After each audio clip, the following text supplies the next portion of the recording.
이야기했고, 지난 시간에는 수출까지 이야기했죠. 그러면 오늘은 수입을 보겠습니다. 수입 부분은 상대적으로 이제 좀 간편합니다. 뭐 복잡하지가 않고, 수출은 우리가 경쟁력을 가지는 부분이다 라는 차원에서 이제 어떤 산업이 있냐 좀 상세하게 알 필요가 있는데, 수입은 뭐 그거는 좀 다르죠. 그러니까 물건을 만들기 위해서 뭐가 필요하냐 라는 것이 주입니다. 주 수입은 원자재지 소비재는 사실은 전체에서 비중이 굉장히 미미한 편입니다. 특히 우리나라는. 그래서 안 보면 수입액이 2019년에 5천억 달러입니다. 수출보다는 조금 적죠. 좀 적은데 5천억 달러다. 수출이 5,400억 달러인데 수입이 5천억 달러다. 그러면 그 차이가 바로 다음에 배울 소위 무역 수지입니다. 그래서 무역을 그 수입보다는 수출을 더 많이 해서 벌어들인 돈이다 라고 생각하면 되겠죠. 이것을 이 산업 분류별로, 그러니까 무역, 표준 무역 분류 한 자리, 원 디지트라고 이야기합니다. 이것은 이제 무역 분류, 그러니까 산업 분류는 우리가 GDP 이야기할 때도 산업 분류가 있었죠. 그래서 그런 산업 분류도 있고, 그러나 용도에 따라 가지고 그 분류가 다 다릅니다. 그러니까 국내 생산할 때의 산업 분류가 있고, 그것도 유엔에서 만드는데 그 분류가 있고, 그 다음에 또 무역에서는 주로 무역되는 물건 중심으로 또 분류가 따로 있습니다. 따로 있는 그 무역 분류, 있고, 그 다음에 일자 한 자리라는 것은 어떤 의미냐고 하면, 10개로 분류한다라는 거죠. 그러니까 자릿수를 사실은 이게 분류를 여기서 글자로 적었지만 실제적으로 사용할 때는 숫자로 이야기합니다. 숫자로. 0, 1, 2, 3, 4, 5, 6, 7, 8, 9. 거죠. 그래서 한 자리 숫자만 쓴다. 그럼 한 자리 숫자 쓰는 거는 0부터 9까지 10개죠. 그 이야기는 산업을 10개로 분류했다. 물론 이제 이 표준 분류가 두 자리로, 2디지트 분류도 있습니다. 2디지트 분류는 99개로 분류합니다. 99개. 그렇다 그러면 훨씬 더 세밀하게 산업이 분류되겠죠. 세 자리는 999개. 그럼 훨씬 더 세밀하게 분류됩니다. 그래서 원 디지트, 한 자리, 두 자리, 세 자리가 그런 의미란 거죠. 그 자릿수 숫자가 클수록 훨씬 더 세밀하게 분류되는 그런 뭐 장점도 있습니다. 우리 뭐 세밀한 것까지는 다 알 필요가 없으니까 원 디지트, 그러니까 10개 분류만 쭉 보면 이렇게 되는데, 이렇게 쭉 돼 있는데, 일단 제일 숫자가 비중이 높은 게 뭐냐, 전체 중에서 비율, 이 숫자 다 합친 게 100%입니다. 이 중에서 제일 많은 것이 30%가 되는 부분이 있다. 기계 및 운수 장비.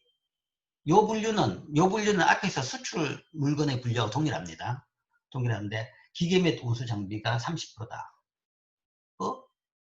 수출에서도 이게 제일 높았는데, 그 기억이 나겠죠? 다시 봅시다.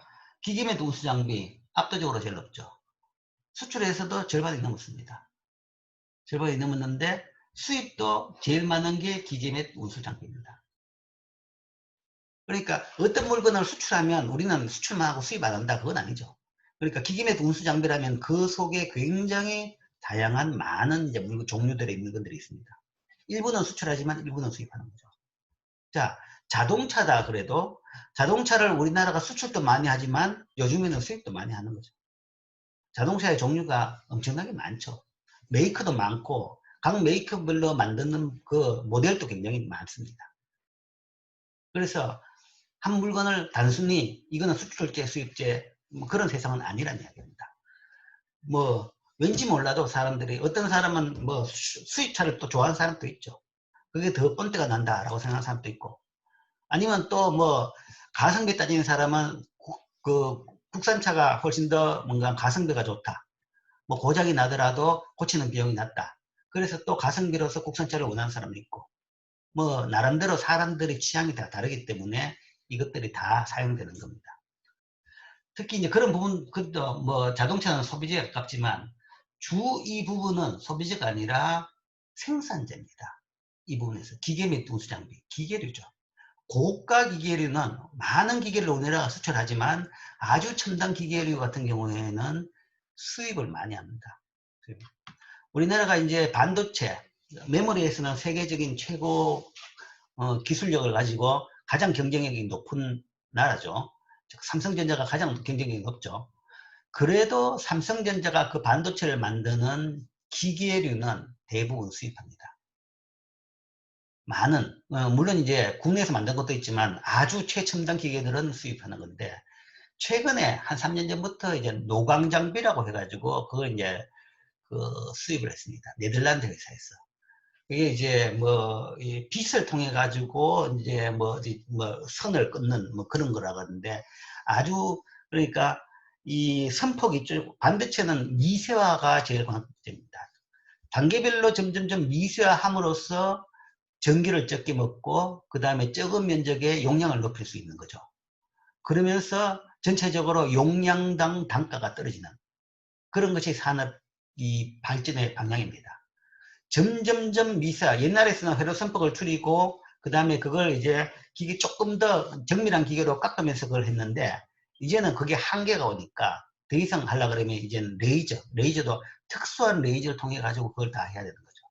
그래서 특수한 레이저로 그 작업을 할 수 있는 기계가 뭐 세계적으로 딱 한 회사만 만들 수 있어요. 네덜란드의 어떤 회사인데, 기계 한 대당 가격이 1000억대입니다. 기계 한 대당 가격이 1000억대. 1000억에서 2000억 원 정도. 1000만 원이면 많은 돈이지만 1000억 원이라면 얼마나 많은 돈인지 감이 안 잡히죠. 그러니까 그 기계를 뭔가 하면 수십 대를 사옵니다. 그러면 그 노광 장비 기계 몇 대 사는데 몇 조 단위가 됩니다. 그래서 뭐 투자를 많이 한다라고 이야기를 하긴 하죠. 뭐 제 최대 기업이고 투자 액수가 많다라는 이야기를 하는데, 사실 그 투자를 보면 그 기계 사는 게 대부분 투자입니다. 그런 차원에서 봐가지고는 그게 국내에 떨어지는 것은 많지가 않다라고 볼 수 있는 거죠. 최첨단 부분에서는. 물론 이제 그런 기계도 우리가 따라가려고 열심히 하는데 참 쉽지가 않죠. 뭐 기계류, 뭐 그런 최첨단 기계류는 뭐 자체하더라도, 내가 뭐 화학약품조차도 뭔가 하면 일부는 국내에 없어가지고 일본으로부터 수입해가 썼었죠. 썼다가 이제 일본하고 무역 분쟁 때문에 그게 이제 크게 시끄러운 일이 되고, 일부는 국산화를 지금 이제는 하게 된 거죠.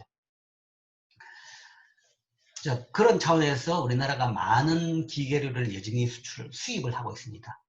기계 및 운수장부 수입이 굉장히 많다. 제일 많은 부분이 이 10개 산업 분류에서는 제일 많은 부분이 이 부분이다. 그리고 뭐 그것은 사실은 소비용이 아니라 생산용으로 사용되는 거죠. 운수장비도 뭐 아주 힘이 좋은 운수장비 같은 경우에 건설장비 아니면 버스는 외국 수입품이 많죠. 그런 그런 차원에서 이게 제일 높고, 그 다음 두 번째로 많은 부분이 이겁니다. 광물성 연료, 윤활유 및 관련 물질. 그런데 이제 여기서 키포인트는 광물성 연료입니다. 사실은 이게 23.5%. 광물성 연료가 뭐냐? 원유죠. 원유입니다. 이게. 그러니까 원유 수입량이 여기 잡히는 거죠. 그렇기 때문에 두 번째로 많은 부분입니다. 뭐 우리나라에서 안 나니까 이걸 수입하죠. 물론 여기다 이제 석탄도 포함됩니다. 석탄 아니면 철광석, 그런 것도 포함되죠. 뭐 포항제철이 굉장히 큰 제철소고 세계적인 제철소죠. 근데 포항제철에서 센 물을 만들기 위해서 쓰는 주 연료가 철광석, 그 다음에 석탄입니다. 철광석에다가 뭐 콜커스라고 해가지고 석탄을 가루로 만들어가지고 집어넣어가지고 고로에 같이 불 붙여가지고 끓이면 거기서 철물이 나옵니다. 그래서 그 철광석과 석탄, 그 석탄은 국내에 또 물론 석탄 탄광이 있지만 거기서 나오는 석탄 가지고는 효율이 높지 않아 가지고 사용을 못 합니다. 그래서 대부분 수입을 하죠. 그래서 원유와 그런 원자재 수입이 두 번째, 뭐 없기 때문에, 그 다음에 우리나라에서 뭐 만들기 위해 가지고 필요한 것들을 대부분 수입합니다. 만드는 기계, 그 다음에 만드는 원자재, 이런 것이 우리나라의 주 수입품입니다. 그거 빼고 나면 그 다음으로 많은 것이 뭐 화학 및 관련 제품. 이것도 우리나라가 수출도 많이 하지만 모든 걸 다 만들지 못하니까 일부는 수입을 합니다. 특히 이제 아주 뭐 이런 게 있죠. 뭐 고도의 화학 제품 같은 경우. 최근에 이제 일본에서 수입했던 것들이 여기 포함됐겠죠. 그 다음에 있는 것이 이제 재료별 제조 제품. 뭐 이것도 뭐 마찬가지죠. 이제 재료 같은 것도 우리나라에서 수출을 많이 했는데, 많이 하긴 하지만, 철강도 사실은 수출을 많이 하지만 일부는 또 수입을 합니다. 특수광 같은 경우는 수입을 하죠. 아주 특수가 우리나라에서 못 만들고 시장성이 그만큼 없는 거는 수입을 합니다. 이런 것들 되는 거죠. 섬유조차도 사실은 수입을 하죠. 사실은 이제 섬유도 여러분들이 흔히 듣는 고아텍스, 그게 섬유입니다. 고아텍스는 전량 다 수입입니다. 국내에 못 만들죠. 그걸 기술이 없으면 못 만들기보다는 소위 특허권 때문에 못 만듭니다. 물론 이제 우리나라 회사에서도 고아텍스하고 비슷한, 그러니까 고아텍스라는 것이 이 열기는 빠져나가고 방수는 되는 그런 헝겊이죠. 그러니까 그냥 비닐로 방수가 되죠. 그럼 비닐 옷 입고 있으면 속 더워가지고 도대체 움직이지 못하는 거죠. 그렇기 때문에 열은 빼주고 방수는 되는 그런 섬유가 바로 고아텍스입니다. 그래서 기능성 제품, 뭐 등산용품부터 시작해가지고 요즘 일반 용품까지도, 일반 옷까지도 고아텍스 옷이 많이 있죠. 많이 있고, 그와 비슷한 섬유를 사실은 우리나라에서도 만들긴 만들었습니다. 만들어가지고 그런 제품을 쓸 수 있는데, 실제적으로 사람들이 그 물건 팔 때 고아텍스 브랜드를 딱 붙이가 하면 훨씬 더 사람들이 많이 비싼 돈 주고 사가더라는 이야기죠. 사가기 때문에 우리나라에서 만든 고아텍스와 동일한 그 섬유를 해가지고 기능이 똑같다고 아무리 광고해도 안 팔리는 거죠. 이제 그거는 이제 사람들도 조금 더 자각할 필요가 있는 거죠.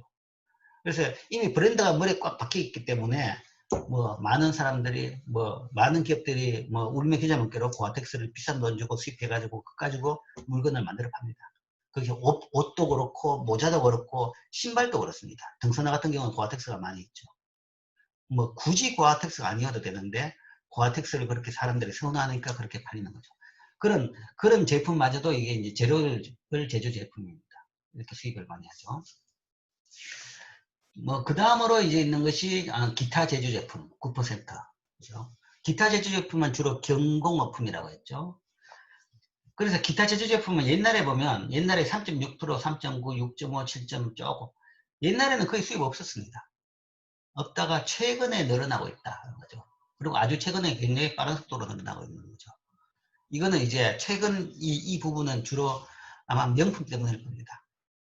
뭐 소위 말하는 명품 수입이 많아졌죠. 뭐 옷은 똑같은 옷인데 그 뭐 브랜드가 하나 붙으면 왜 비싼지 모르겠습니다. 어제도 신문에 뉴스가 났는데 뭐 가방 한 개가 1억짜리 가방이 있다고 하더라고요. 근데 이제 그 가방을 1억짜리가 아니라 1억짜리 가방의 짝퉁이 뭐 특 A급 짝퉁은 1000만 원이 넘는다 그러던데, 여성백 그걸 가지고 짝퉁인 줄 알고 사는 거죠. 아주 고위층들이 1억 주긴 아까우니까 1000만 원 주고 짝퉁을 산 사람들이 많다고 하죠. 그리고 그 짝퉁을 미국, 중국에서 수입해 가지고 팔아가지고 큰 돈을 번 사람들이 많다고 합니다. 많다고 하는데 뭐 그게 1억짜리 가방이 뭔지는 모르겠습니다만은, 그리고 그걸 그러면 왜 또 짝퉁을 사는지 그 심리는 잘 모르겠습니다만은, 어쨌든 그런 식으로 명품에 대한 수요는 굉장히 많은 것 같습니다. 그래가지고 많이 수입이 됐죠. 최근에는 그런 부분에서 이게 많은 비중을 차지하고 있습니다. 자, 그리고 이제 그런 차원에서 보면 사실은 이 부분에서는 왜 옛날에 비해서 변화는 그렇게 많지 않습니다. 수출 부분에서는 산업 구조의 변화가 확 드러났죠. 70년대 경공업 수출 중심에서 지금은 이제 조금 옛날보다 나은 이런 기계냐 운수 장비 중심으로 수출 구조가 바뀌었다라는 것이 드러났는데, 수입은 예나 지금이나 별 차이 없습니다. 기계 및 운수 장비는 여전히 수입을 많이 하고, 옛날부터 이거는 우리나라 공장을 벌리기 위해서 많이 수입을 했고, 지금도 뭐 그 정도입니다. 그런데 이제 옛날보다는 한때 제일 이렇게 높았다가 이제는 조금 줄어들고 있다는 것은 이제 국산화를 조금씩 되고 있다라는 거죠. 그런 차원에서는 긍정적으로 볼 수 있습니다. 근데 그 국산화라는 것이 단시간에 아주 많이 되지는 못합니다. 그래서 이게 피크를 치고 좀 비중이 줄어들었다는 정도만 해도 그래도 긍정적인 방향이구나 라고도 볼 수 있습니다. 그리고 뭐 원유 수입이라는 것은 뭐 옛날부터 굉장히 많죠. 이게 이제 실제 국내에서 연료로 써야 되기 때문에 수입하는 것이고, 그 다음에 한 절반 정도는 또 그것 가지고 정제를 해가지고 재료로 팔기도 하고, 연료로 팔기도 하고, 아니면 화학 제품으로 팔기도 하기 때문에 이렇게 옛날부터 이 비중은 계속적으로 많습니다. 단지 이 비중이 뭐 19.65로 떨어졌다가 26%에서 19.65로 갑자기 떨어졌다가 다시 또 23.5%로 오른다. 이런 식의 변화가 꽤 있는데 이거는 이제 뭐 수출량의 변화가 아니라 누누이 이야기하는데 유가 변동 때문에 이런 일이 발생합니다. 그리고 세계적인 유가는 변동이 굉장히 심하죠. 그래서 한때 베이징 올림픽이 있던 해에는 그 전해인가 전전해에는 배럴당 120달러까지 올라갔습니다. 올라갔는데 뭐 그 뒤에 그 몇 년 뒤에는 또 배럴당 20달러까지 떨어졌습니다. 120달러가 20달러로 떨어졌다. 5분의 1도 뭐 5분의 1도 안 되는 거죠. 그러다가 다시 또 100달러로 오릅니다. 그럼 또 물건 가격이 5배로 오르죠. 뭐 유가는 그런 식으로 변동이 심합니다. 자, 유가 같은 경우에는 특히 이제 소위 우리 경제학적으로 이야기하면 수요 탄력성이 낮기 때문에 공급의 조금의 공급 변화에서도 가격이 크게 변동하는 그런 물건입니다. 그래서 가격 변동이 심하고 그 때문에 이런 식의 변화가 생겼다 정도로 보죠. 그리고 뭐 이 기타 제조 제품은 경공업은 원래 수입이 별로 옛날에는 수입 아예 금지입니다. 경공업 제품은 아주 우리나라에서 만들 수 없는 것 외에는 수입 금지였죠. 그런데 요즘은 수입은 다 허용됐는데 허용하다 보니까 요즘은 명품까지 많이 오면서 수입이 조금 비중이 늘었습니다. 그래서 전체적으로 뭐 수입 부분에서는 뭐 한 4, 50년 정도 데이터를 보더라도 그렇게 변동이 크지는 않습니다. 자, 뭐 정리를 하면 우리나라 수입액 순위는 기계 및 운수장비 이게 제일 많고 30%, 그 다음으로 광물성 연료, 그 다음에 재료별 제조제품을 차지하고 있다. 왜 기계 및 운수장비의 수입이 많냐? 반도체 생산 장비 등 여전히 기계로 수입이 많다는 거죠. 그러니까 반도체를 만들기 위해서 그 장비는 여전히 수입하고 있더라. 그래서 그 부분이 이렇게 많이 제일 큰 부분을 차지하고 있고, 광물성 연료는 원유, 철강석 등 원자재 때문에 지속적으로 이 비중을 차지하고 있습니다. 그리고 최근에는 명품과 의류 등 경공업 제품 수입도 늘어나고 있더라. 이게 이제 거의 한 9%까지 갖는 것이 이제 이 부분입니다. 근데 이제 이 부분은 조금은 이제 일부는 국내 요인은 아닌 부분도 있습니다. 명품이 많이 수입되는데 그 수입된 명품을 또 수출도 또 많이 합니다. 이제 그게 이상한 건데, 소위 면세점을 통해 가지고 중국 사람들한테 또 많이 팔죠. 우리나라 면세점의 주 수입원이 중국 관광객들입니다. 중국 사람들이 우리나라에 관광 오는 제일 큰 이유는 쇼핑이라고 이야기해요.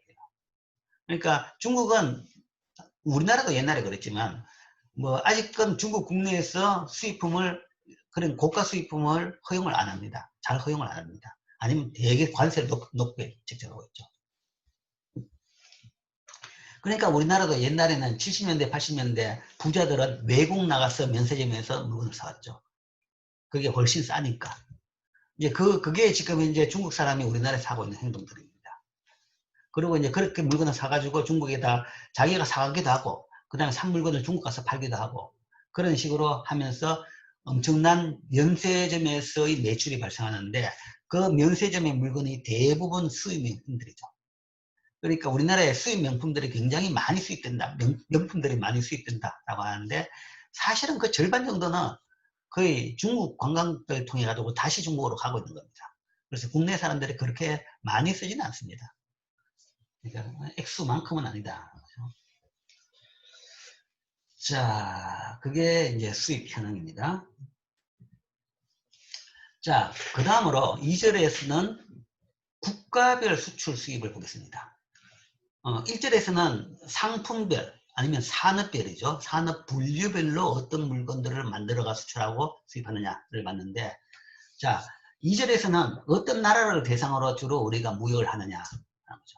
수출은 어느 나라에 주로 수출하고 수입은 어느 나라에 수출하느냐라는 걸 보자는 이야기죠. 그래서 이 수출액은 동일하죠. 앞에서 본 5,422억 달러입니다. 2019년에. 이걸 쭉 나라별로 보면 넘버원 중국입니다. 그래서 수출액의 4분의 1이 중국입니다. 우리나라 수출액의 4분의 1 정도를 중국에다 수출하고 있었고, 그 다음에 한 13.5%를 미국에다 수출하고 있고, 세 번째가 베트남, 네 번째가 홍콩, 다섯 번째가 일본, 여섯 번째가 대만입니다. 현재 우리나라의 수출 순위가 이렇다. 뭐 앞에 세 개가 압도적입니다. 앞에 두 개가 압도적이고 중국, 미국, 베트남 이렇게 되어 있죠. 자, 그럼 이게 이제 어떤 의미냐? 어떤 물건을 수출하느냐? 이제 여기에 대해서 이해를 할 필요가 있는데, 그걸 이해를 하기 전에 먼저 과거하고 비교를 해봅시다. 과거하고 비교해 보면 쭉 한 50년 전하고 비교를 해보면 너무 먼 과거인지 몰라도 70년대 초하고 비교해 보면 중국은 0이죠. 왜냐하면 중국은 이때까지만 하더라도 국교가 안 만들어져, 국교가 체결이 안 되어 있습니다. 그렇기 때문에 수출 수입이 아예 금지되어 있습니다. 불가능했죠. 그래서 0이었고, 90년대 와가지고 이때 2000년대 90년대 말 돼가지고 중국하고 제대로 국교 정상화가 되면서 90년대 중반인가 그때부터 제대로 수입이 된 거죠. 이때 1% 미만 같은 경우에는 그냥 뭐 좀 그 우회라든지 그런 제3자를 통해 가지고 갔다든지 그런 식의 예외적인 겁니다. 이때는 국교가 없었기 때문에 거의 없고, 국교가 수립되고 난 뒤부터는 급격히 중국에 대한 수출이 이렇게 늘었습니다. 그 다음에 그 옛날에 보면 압도적으로 두 나라가 주 수출 대상입니다. 넘버 원 미국이고 넘버 투 일본. 그러니까 70년대 우리나라 경제 발전 초기에는 주로 대부분 물건을 미국과 일본에다 수출하는 거죠. 전체 수출의 절반이 미국이고, 그 다음에 남은 것의 또 절반을 일본에다 수출하는 거죠. 그 외에 이제 나머지 선진국들에 좀 수출했습니다. 뭐 영국, 프랑스, 독일 그런 등등. 그리고 이때 수출하는 물건은 대부분 경공업 제품이었죠. 뭐 브라운관이랄까 라디오랄까 뭐 그런 물건, 아니면 섬유 뭐 이런 것입니다. 그래서 이게 이런 식으로 되어 있습니다. 그게 이제 쭉 바뀌면서 미국에 대한 수출 비중이 절반에서 4분의 1, 20%, 10%대로 이제 10%대까지 떨어졌습니다. 급격히 떨어졌죠. 그러나 이게 비중이 떨어졌다는 것이 미국에 대해서 수출 액수가 줄어든 건 아닙니다. 수출 양은 계속 늘어나고 있습니다. 그러니까 빠른 속도로 수출이 늘어나고 있는데 미국의 비중이 줄고 있는 거죠. 미국에 대한 수출은 여전히 계속 옛날보다 더 계속 늘어나고 있습니다. 그러나 미국 이외의 다른 나라, 특히 중국에 대한 수출이 갑자기 많이 늘면서 중국이나 아니면 아시아권에 대한 수출이 굉장히 많이 늘면서 상대적으로 미국의 비중이 저렇게 이제 떨어졌습니다. 일본도 마찬가지입니다.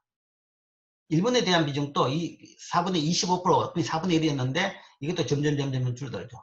줄어든 것의 제일 큰 원인은 여전히 일본에서 수입을 많이 합니다. 하는데도 이 비중이 줄어든 것은 다른 나라에 훨씬 더 수출을 많이 하니까 일본에 대한 수출은 상대적으로 줄어든 거죠. 다른 나라에 대한 수출이 훨씬 더 늘었기 때문에. 그게 이제 우리나라에서 제일 큰 변화입니다. 자, 최대 수출국을 보면 지금 현재는 중국, 미국, 베트남이다. 중국, 미국, 베트남, 홍콩, 일본인데 90년대 말까지 미국과 일본에 대한 수출 의존도가 절대적이었습니다. 그랬죠.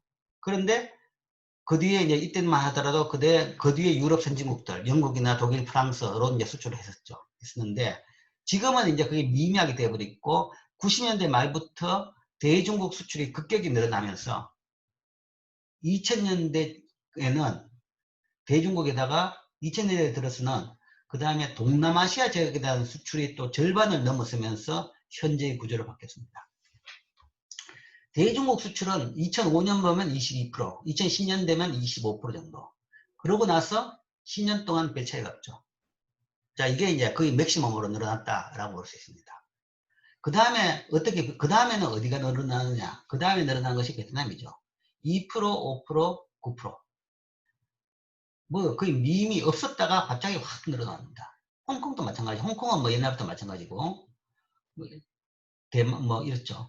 그냥 뭐 여기는 빠져 있는데 이제 나라 수가 많아 빠져 있는데 인도네시아, 뭐 필리핀 뭐 등등 베트남 나라의 태국이나 뭐 베트남의 나라에 대한 수출이 굉장히 빠른 속도로 늘어납니다. 늘어나서 지금은 그러니까 동남아시아 나라에 대한 수출이 늘어나면서 이 지역에 대한 수출이 지금 절반을 넘어서고 있다. 절반이라는 것이 이제 중국을 포함한 거죠. 중국, 베트남을 포함한 동남아시아에 대한 수출이 지역으로 본다 그러면 전체 수출의 절반을 넘습니다. 그럼 왜 이 지역에서 수출이, 이 지역에 대한 수출이 왜 그래 많이 늘었느냐라고 하면 주로 소비재는 아니라는 이야기죠. 주로 수출이 중간재입니다. 중국과 베트남에 대한 수출들은 이 지역에서 운영되고 있는 우리나라 공장들의 중간재가 대부분 차지하고 있습니다.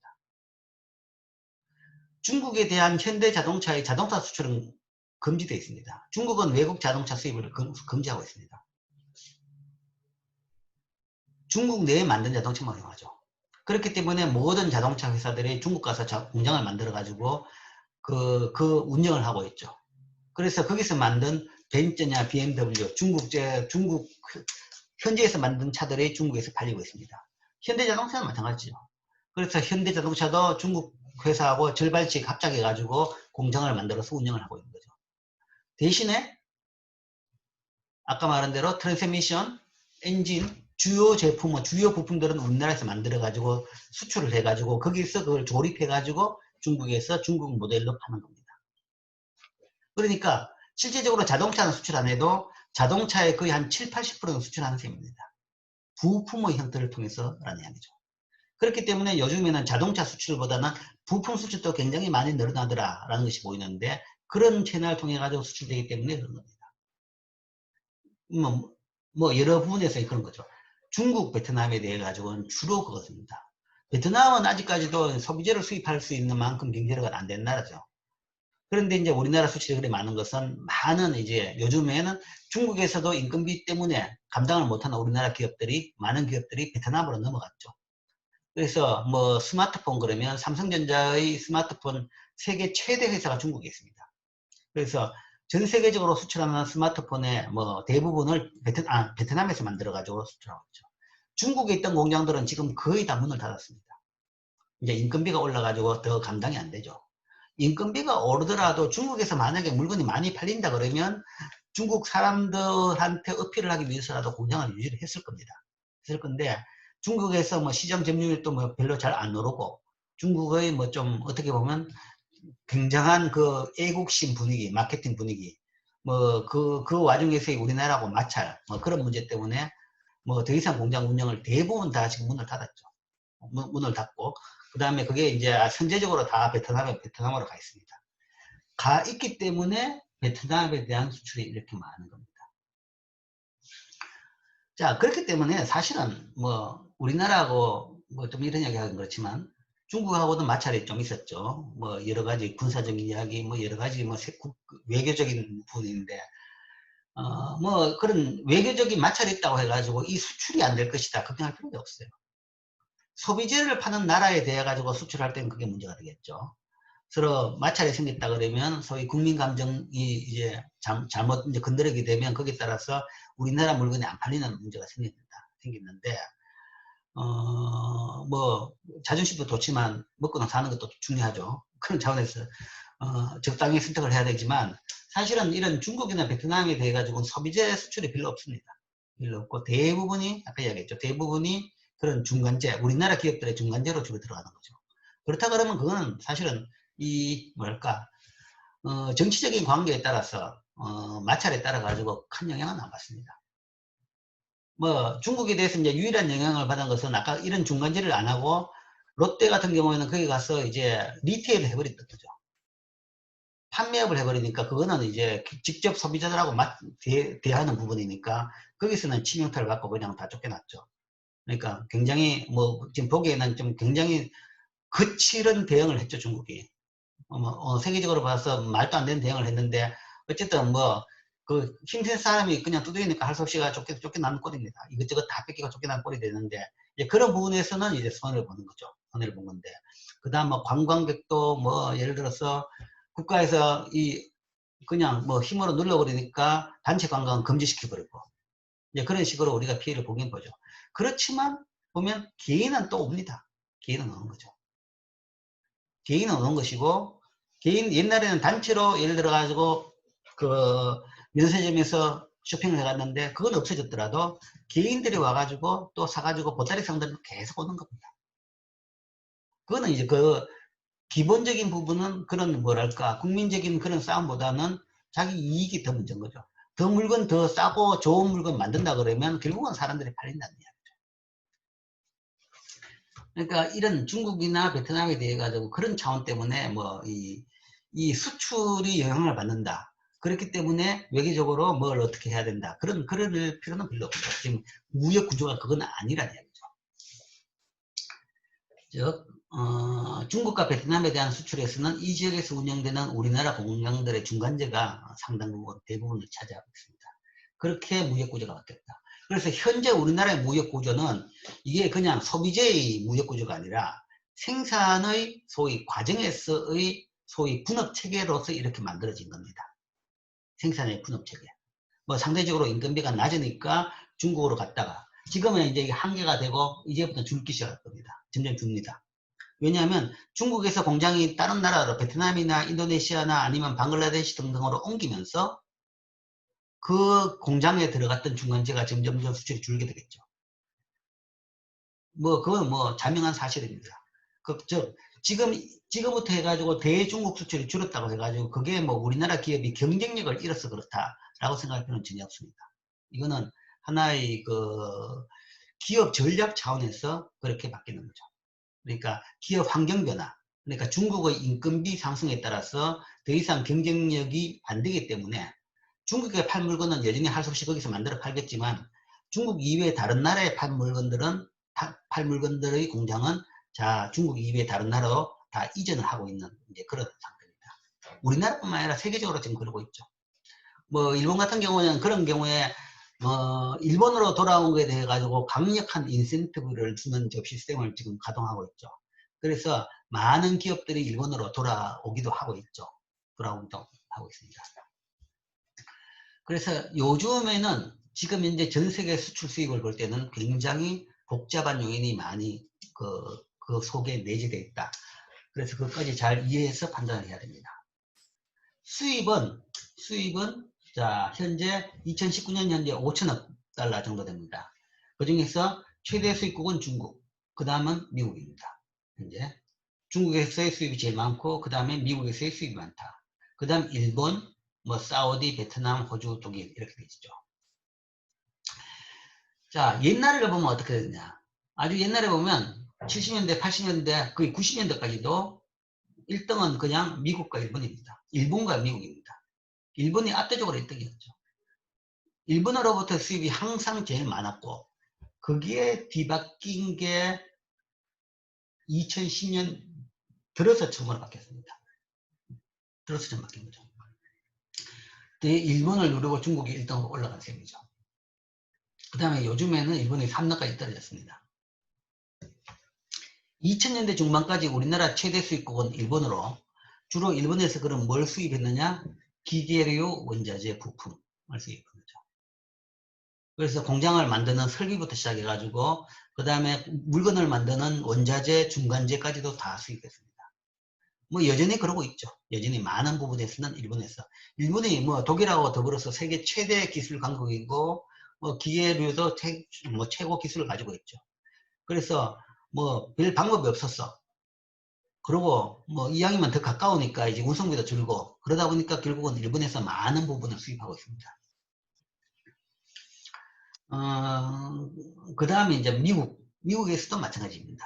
그런 차원에서 수입을 많이 하고 있습니다. 미국은 소비재는 거의 안 만들죠. 그래서 미국에 수입한다는 것은 대부분 그런 물건들이죠.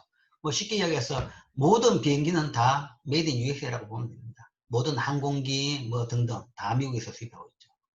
뭐 이런 것들이 거기에서 주로 수입하고 있는데 2000년대 말부터 자 중국이 이제 앞으로 나오기 시작하죠. 중국하고 무역이 많으면서 중국의 수출도 많아지고 그 다음에 중국으로부터 수입도 많아지면서 중국이 지금 현재는 최대 수입처가 됐습니다. 그런데 이제 그렇다 그러면 중국에서 뭘 수입하느냐에 대해 가지고 물론 지금 현재 전 세계적으로 중국이 세계의 공장이라는 이야기를 하죠. 세계의 공장이라는 것이 모든 나라들이 뭐 가게 가서 보면 다 메이드 인 차이나다라는 이야기를 합니다. 그런 식으로 많은 물건들이 만들어지고 있기 때문에 그게 수입되고 있습니다. 수입되고 있는데 뭐 소비재도 뭐 그런 것도 있지만 많은 부분은 이제 우리나라 기업들의 중국 공장에서 역수입되는 것이 많습니다. 어제 지난 시간에 질문과 마찬가지로 베트남 공장에서의 냉장고 수입 뭐 그런 거 그와 유사하다라고 보면 되는 거죠. 그런 식으로 중국에서의 수입이 많은 셈입니다. 그래서 실제적으로 여기서 이제 메이드 인 차이나가 그렇게 많지는 않습니다. 이제는 근데 중국도 이제 기술이 좀 많이 높아졌어요. 그러니까 한 2000년, 2010년 정도까지만 하더라도 메이드 인 차이나라는 것이 사실은 메이드 인 차이나지만 대부분 공장의 그 기술이나 디자인은 다 서방이었습니다. 중국이 아니라 외국 선진국들의 공장에서 물건이 나오는 거죠. 선진국들의 공장에서 나온 물건인 겁니다.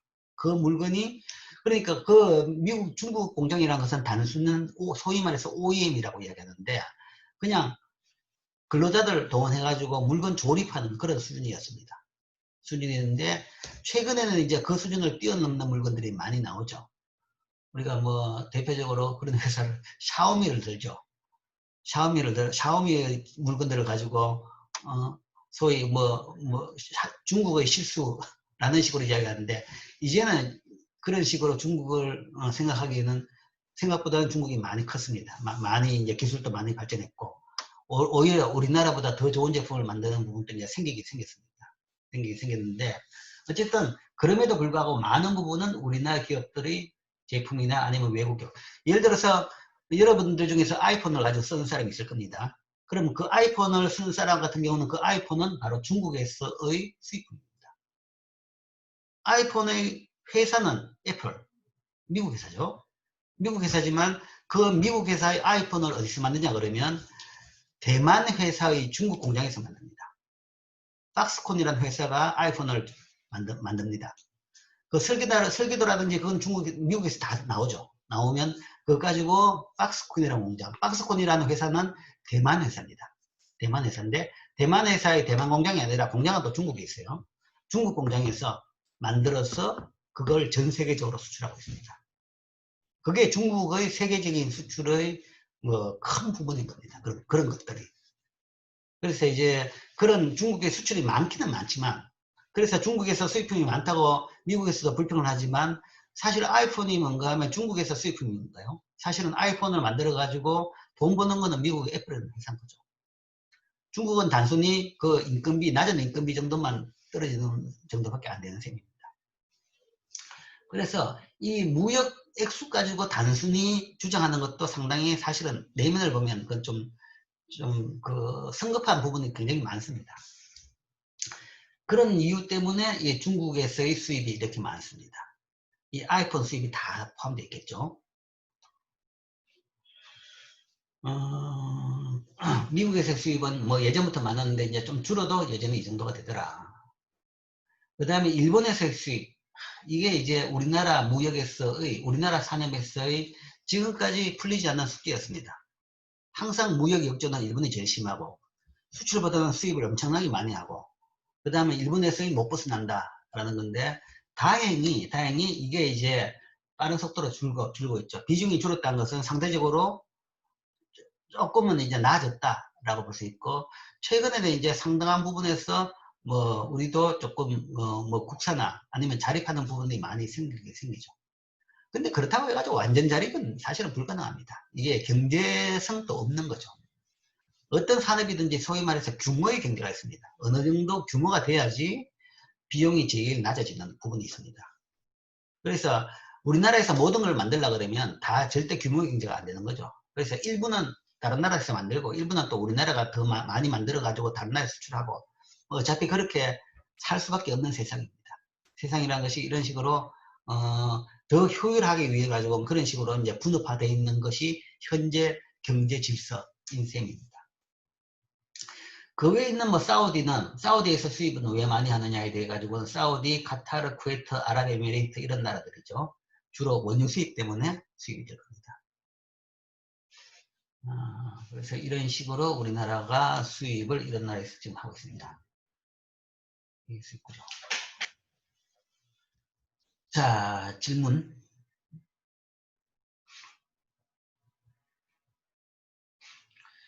자, 그러면 이제 3장으로 넘어가겠습니다. 수출과 수입을 배웠습니다. 그러면 수출해가지고 5,400억 달러 수출하고 5천억 달러 수입을 했다. 그러면 그 차액은 수출과 수입의 차이죠. 400억 달러가 남았다. 그러니까 돈으로 봐가지고는 수출하면 우리나라에 돈이 5,400억 달러 들었죠. 들었는데 수입하기 위해 가지고 돈이 5천억 달러 우리나라에서 나갔습니다. 나가고 나면 남는 게 400억 달러가 남은 셈이죠. 그러니까 이렇게 볼 수 있어요. 기업에서 장사를 했다. 기업이 뭔가 물건 만들어 팔았다. 그 다음에 그 물건 만들기 위해 가지고 인건비, 뭐 이자, 재료비, 원자재, 온갖 세 다 냈다. 그럼 그러고 나서 남은 돈은 기업의 이익이라고 보는 거죠. 근데 이제 그거가 조금 다른 개념이지만 수출해서 수입을 뺀 차액을 우리가 수지라고 이야기합니다. 수지. 수지. 그리고 수출 수입 차액은 상품 수지라고 이야기합니다. 상품. 수출은 상품이죠. 상품에 대한 수출 수입입니다.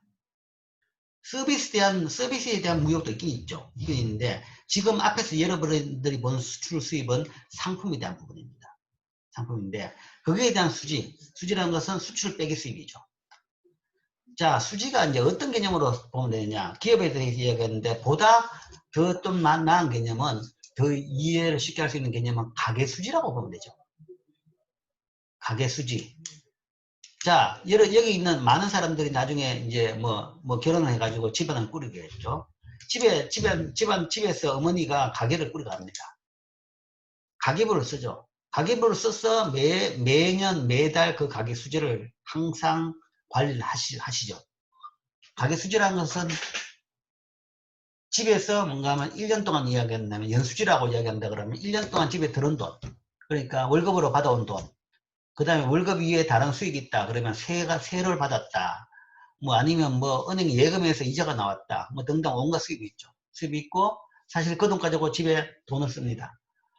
뭐 장을 보기도 하고, 뭐 교육비를 내기도 하고, 뭐 전자제품을 바꾸기도 하고, 뭐 집을 뭐 월세다 그러면 월세를 내기도 하고. 그럼 들어온 돈에다가 나간 돈을 빼고 나면 그게 수지입니다. 그 차액은 사실은 남는 돈이죠. 그 남는 돈 가지고 은행에 예금을 더 하기도 하고, 아니면 좀 많으면 펀드로 가기도 하고, 아니면 그 액수가 좀 더 많아지면 그거 가지고 뭐 부동산에 투자를 하기도 하고 하는 거죠. 즉 가계 수지라는 그런 개념이죠.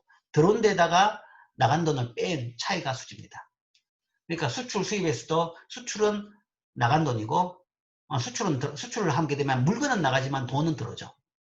그래서 수출로서는 돈이 들어온 돈이 되는 것이고, 수입으로서는 나간 돈이 됩니다. 그래서 들어온 돈이 나간 돈을 뺀 것을 수지라고 합니다. 상품 수지 2019년 기준으로 769억 달러입니다.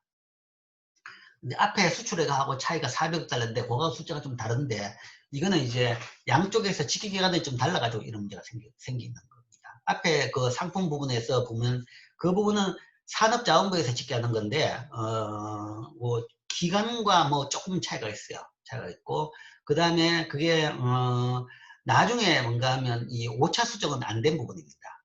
이제 오차라는 것이 어떤 부분이냐 그러면 오류가 발생하는데, 수출을 했는데 저쪽 나라로 배로 실어져 있는데 그쪽에서 안 받아가 되돌아오는 경우가 있죠. 그런 경우가 있습니다. 그런 경우가 있는데, 이거는 그런 부분이 다 수정된 값입니다. 수정된 값이고, 한국은행에서 발표하는 수지는 사실은 그 달 지나고 나가지고 한 두세 달 뒤에 발표되는데, 그런 오류 부분까지 다 추후의 그 수정 부분까지 다 반영해가지고 된 더 확정치죠. 더 권위 있는 값입니다. 앞에 상품별 값은 그것보다는 조금 더 러프한 값이다. 속보성 차원에서 그 값을 사용하는데 러프한 값이기 때문에 그 수지하고 요게 이렇게 차이는 납니다. 이런 기술적인 부분이고, 어쨌든 769억 달러라는 것은 그 개념이다. 수출해서 들어온 돈에다가 수입으로 나간 돈 차이다. 그럼 서비스도 마찬가지겠죠. 상품 위에 또 교육을 합니다. 서비스. 어떤 서비스가 어떤 것이냐? 뭐 예를 들어 가지고 게임 같은 거. 뭐 여러분들이 많이 하는 게임 같은 게 그럽니다. 우리나라 뭐 게임 회사가 뭐죠? 뭐 많이 있죠, 그죠? 많이 있죠. 그 게임 회사가 게임 만들어 가지고 뭐 눈에 보이지 않는 서비스를 합니다. 인터넷에서 서비스를 하는 거죠. 그럼 거기에 대해 가지고 뭐 가입을 하고 뭐 연회비를 내고 그 돈을 낸다든지, 아니면 아이템을 사면서 돈을 낸다든지, 그런 과정에서의 돈이 들어오죠. 그러면 그거는 우리나라에서 돈이 들어오는 것이고, 또한 반대로 우리나라 여러분들이 뭔가 하면 외국 게임을 가지고 놀기도 하죠.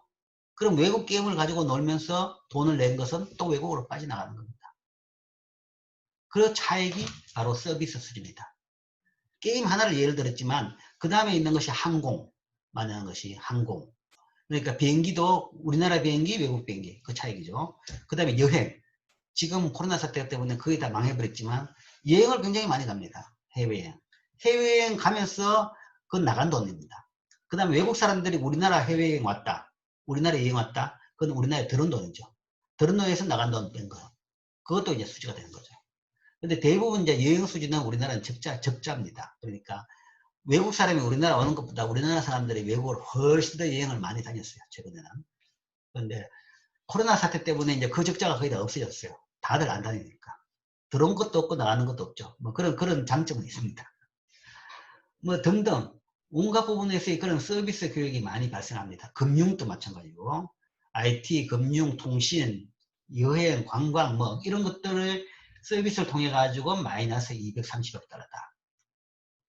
들은 돈보다 나간 돈이 많다라는 거죠. 자, 여기는 번 돈이 많았는데 이거는 나간 돈이 더 많았다. 여기는 왜 이래 됐냐? 아까 이야기했죠. 여행이 가장 큰 이유입니다. 우리나라 여행 수지 적자가 많기 때문에 이게 이 서비스 수지 적자의 주 원인이 됩니다. 그 다음에 이제 본원 소득 수지, 이건 좀 복잡한데 그 다음에 설명하겠습니다. 그 다음에 이전 소득 수지 이런 게 있죠. 자, 이런 걸 다 합쳐가지고 우리가 경상수지라고 합니다.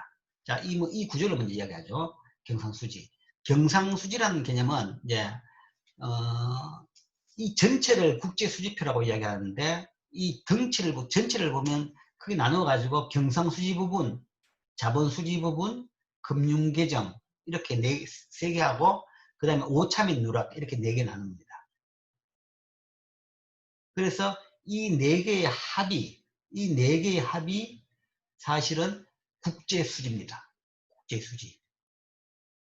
국제수지인데 이 네 개의 합이 국제수지인데 요거 그러니까 요거 세 개의 합에다가 요걸 뺀 것입니다. 사실은 뒤에 나오는데 그게 국제수지인데 그 전체적으로 봐서 이 덩치는 이렇게 세 부분으로 나눈다. 뭐 요건 한 부분은 아니니까 5,000명 빼고 나가지고 세 부분입니다. 근데 자본수지 부분은 사실은 여기서 보면 숫자가 거의 없죠. 그래서 사실 무시하면 됩니다. 무시하면 되고 결국은 경상수지 파트와 금융계정 두 개로 나눠진다라고 볼 수 있어요. 자, 이게 어떤 개념이냐? 경상수지는 이제 이해를 했죠. 물건을 수출 수입하고 아니면 서비스로 돈이 들어오고 나가고 그 차이인 겁니다. 자, 그래가지고 돈이 어떻게 남아가지고 이걸 다 합치니까 600억 달러가 남았다. 그럼 그 600억 달러 가지고 뭘 할 것이냐는 거죠. 수출 수입해가지고 760억 달러 남았고 서비스로 좀 까먹고 그 다음에 본원 수지로 한 122억 달러 남았고 다 합치니까 600억 달러가 됐다. 이거 4개 합친 것이 이겁니다. 그럼 국내에 600억 달러가 남았다? 사실은 국내에 안 남았어요. 이 돈은 국내에 들어오지도 않습니다. 수출해가지고 돈이 들어왔다? 물론 통장에 찍히겠죠. 통장에 찍히겠는데 수출해가지고 769억 달러 흑자가 있다? 그러면 수출 기업의 통장에는 그게 외환 통장에 외환으로 찍혀 있을 겁니다. 찍혀 있겠지만 그 돈이 실물적으로 우리나라에 들어오지는 않습니다. 왜냐하면 우리나라 내에서는 외환의 거래가 허용이 안 되고 있습니다. 우리나라 내에서의 모든 거래는 우리나라 원화로 하게 되어 있죠. 물론 예외적으로 개인끼리 뭐 조금씩 하는 건 잘 모르겠지만 대부분의 거래에서는 외환 거래가 안 됩니다. 물론 이제 대부분 사람들이 외환을 쓰는 것은 대부분 여행 가기 전에 은행에서 환전을 하는 그런 거죠. 그거는 우리나라에서 쓰려는 것이 아니라 들고 가서 외국에 쓰기 위해서 환전하는 겁니다. 그리고 그 액수는 그 환전용 돈의 액수라는 것은 이 액수에 비해서 아주 미비합니다. 그러니까 흑자가 생겼다고 해가지고 흑자 돈이 안 들어오는 겁니다. 안 들어오는데 왜 안 들어오냐 그러면 우리나라에서 쓸 일이 없기 때문에. 그 다음에 들고 들어봐야지 우리나라에 대해서 그걸 놔둘 데도 없고. 그러면 그 흑자가 어떻게 유지되냐 그러면 1차적으로 뭔가 하면 그 액수가 적히면 그 액수만큼의 돈은 사실은 우리나라 은행의 외국 지점에서 그 돈을 관리한다라고 보면 됩니다. 달러라 그러면 미국 지점에 그 돈이 있다라고 보면 되는 거죠. 근데 이제 돈이란 것이 현금으로 안 나가죠. 현물로는. 그냥 장부상으로 그게 같이 그렇게 그쪽에서 관리되고 있다라고 보는 거죠. 그리고 그렇다 그러면 그 돈은 이제 어떻게 쓸 것이냐. 흑자가 600억 달러가 있었다. 그러면 가게도 생각해 보면 가게에서 예를 들어 가지고 1년 동안에 흑자가 예를 들어 100만 원 있었다. 그러면 그 100만 원 있으면 돈이 집에 현금을 안 가지고 있죠. 은행에 예금으로 맡깁니다. 액수가 1000만 원이 되면 펀드로 바꾸고 아니면 뭐 부동산을 사고 하는 거죠. 그러니까 돈이 있으면 그 돈을 정식 목적으로 투자 목적으로 운영을 하게 되는 겁니다. 즉 이것도 마찬가지죠. 이게 있으면 이거를 투자 목적으로 우리가 운영을 하는 겁니다. 근데 국내 투자를 왜 하니까 국내에서 투자가 안 되죠. 그러면 외국에 대부분 다 투자합니다. 그 돈만큼이 외국으로 나가 있죠. 외국 우리나라 은행의 외국 지점에 있든지 아니면 그 돈도 많다 그러면 그거 가지고 주식을 투자를 하든지 등등으로 가지고 있는 거죠. 그렇게 해가지고 투자했는 부분이 바로 이겁니다. 직접 투자, 정권 투자, 파생금융상품 아니면 기타 투자, 준비자산 이런 식으로 그 돈이 이 흑자 부분이 이렇게 처분이 되는 거죠. 그래서 이게 흑자 부분이고 이게 그 흑자 부분을 처분한 내역이다라고 합니다. 그만큼 이만큼 우리나라 재산이 늘은 거죠. 그러면 그 재산을 어떻게 가지고 있느냐? 직접 투자, 정권 투자 이런 식으로 가지고 있다라는 거죠. 그게 이제 이 그래프, 이 테이블의 주 이제 내용이 주 정보입니다. 자, 그 그래프 이 표에 대해 가지고 여기 이제 상세하게 되어 있습니다.